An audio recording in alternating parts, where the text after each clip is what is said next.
Launch control, this is Houston. We are go for launch. Hold on to your lug nuts. It's time for an overhaul. Turn it up some. I'm your huckleberry. I don't give jobs, I hire men. You won't give me anything, and I won't give you anything.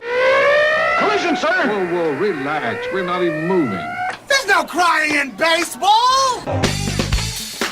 Live and statewide, we're News New Mexico. It's Tuesday, November 13th, 2012. I'm Michael Swickard. Bob Endlich's here. Jerry Hart is our producer, director. NewsNM.com. That's NewsNM.com is our website on the Newsmaker line.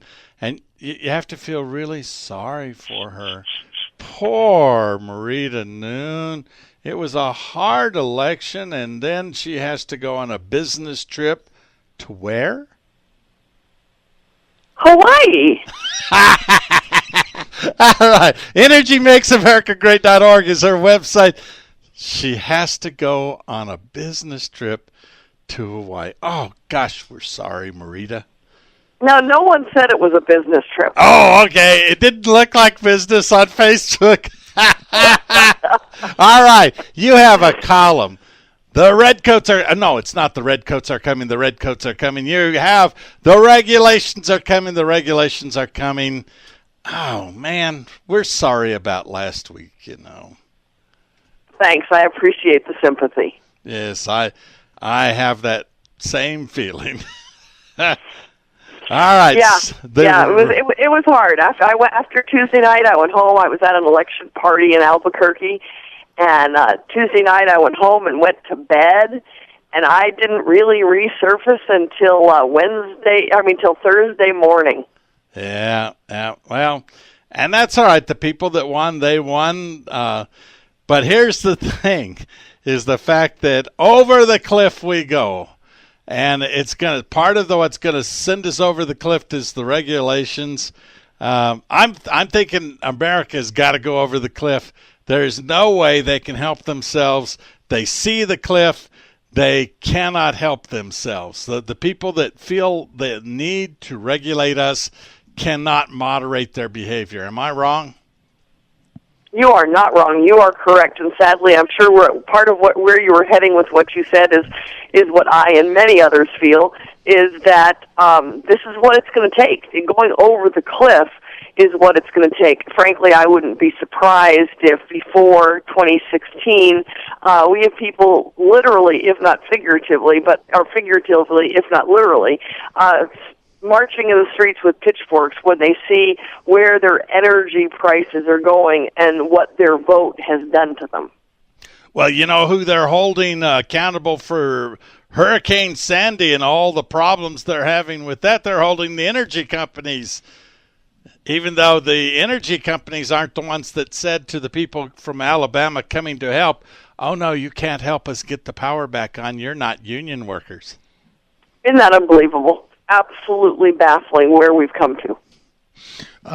One of the things that is really a problem, I think, Marita, that you pointed out in your column is you say EPA's own estimate, the total annualized compliance costs, you're talking about the regulations, for the impingement standard is $384 million, while it estimates... Million?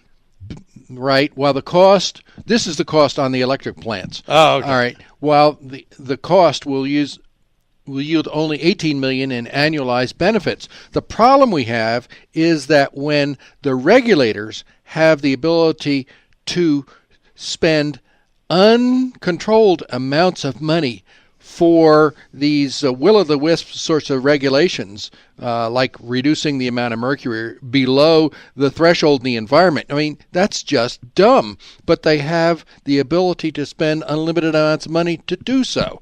We have the same thing with the spotted lizards, too. Absolutely. Yeah, the regulations are truly out of control, and as you mentioned, Bob, a lot of what they're trying to do is to make the levels of different supposed contaminants, and part of the reason I say supposed is that, as I mentioned, I am in Hawaii, and yesterday I went to go see, I'm on the Big Island, And so yesterday I went to go see the volcanoes, the most active, or one of the most active volcanoes in the world, which is spewing sulfur and all kinds of other toxins into the air constantly. In fact, when we went to go see the volcano, one of the questions that was asked was, does anyone in your group have asthma? Because the amount of sulfur put in the air by the volcano can be aggravating to those with asthma. Unfortunately, no one in my group did, but that's a totally naturally occurring substance, and the amount of sulfur and other particulate matter that is put into the air through volcanoes, I believe, and Bob, you probably know this better than I do, is more than the amount put into the air by coal-fired power plants. But yet, somehow we haven't tried fining or regulating the volcanoes. That going to Kilauea, that is just a stunning experience where you see the volcanism, you see Earth being created, and you see what the natural processes are, and there's not an appreciation by the alarmists for what the natural environment is, and then what we try to make for our own world. It's just the lack of thought into what the natural environment really is. Well, but Marita Noon, can we talk, Marita? Can we talk? Oh, of course, Michael. I'm here for you, baby. I got up at 4 a.m. for you. We better talk. Marita, thank you. Thank you, Marita. Now, here's the thing. The purpose of these is not to make you healthy. It is to take these energy sources down. In the false belief that reducing... No, then you got to use wind and solar. The whole idea here, Marita, is to take coal out of the arsenal. Is it not? Am I wrong? No, well, yes and no, because as soon as we get rid of coal, natural gas is next. It's next then. The idea is to make us use wind and solar. And so they're not making you any healthier. They are hitting your pocketbook, and they're doing it for a political reason, not for an energy reason. Welcome to Fantasy Island. It's a fantasy island, a big island of Hawaii. We're talking with Marita Noon, EnergyMakesAmericaGreat.org.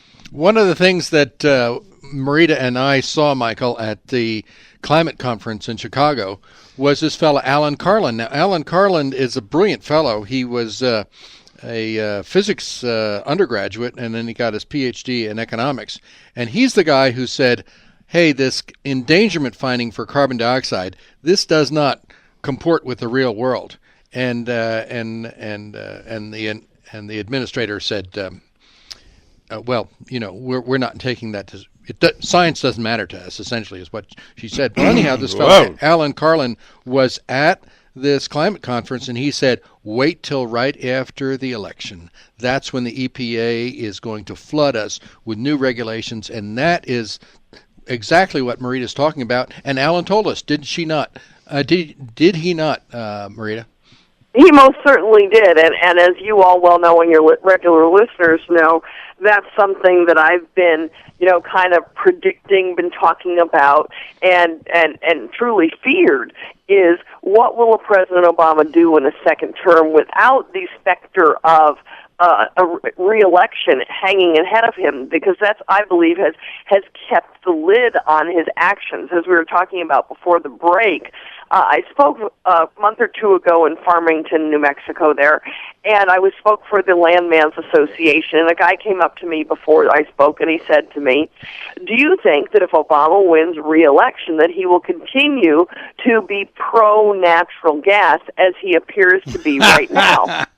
And that was exactly my reaction, Michael, as I laughed out loud, and I said to the guy, I said, did your mother not teach you actions speak louder than words? What part of this do you not understand? He has one thing, which is to turn all energy off except wind and solar, regardless of the consequence. Yeah, he might be for biofuels. He might be for cellulosic ethanol, but of course we've yet to successfully produce cellulosic ethanol on a commercial scale. So that, he may continue to be for that fantasy fuel.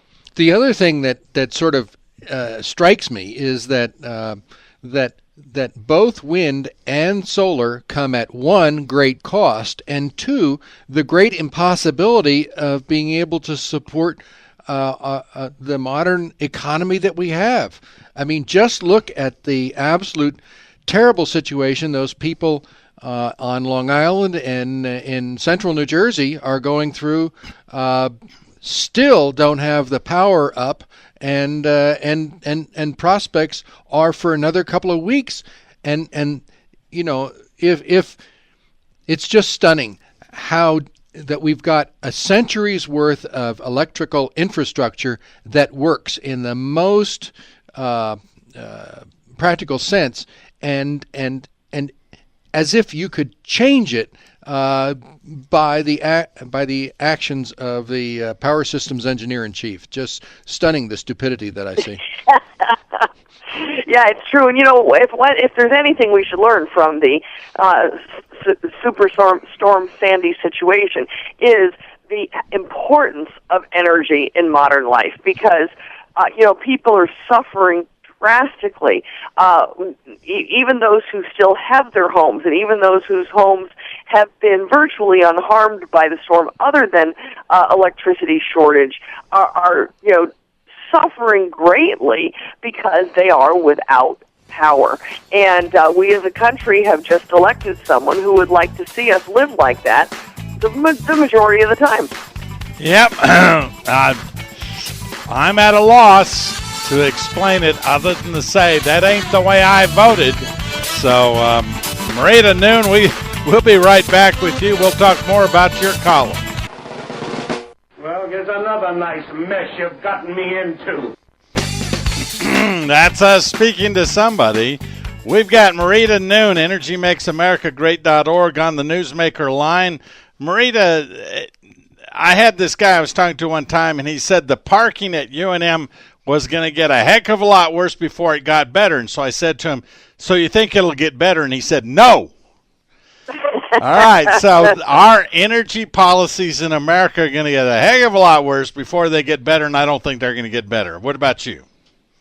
Well, I hope that they will after 2016, but they're going to get a heck of a lot worse before that. Although, seriously, I hold out hope that there will be some kind of public outcry, that perhaps protesting in the street with pitchforks, as I mentioned in our first segment, and that, you know, something can be done about it before it really is too late. Well, you got so many people didn't grow up on the farm, they don't know what a pitchfork is used for.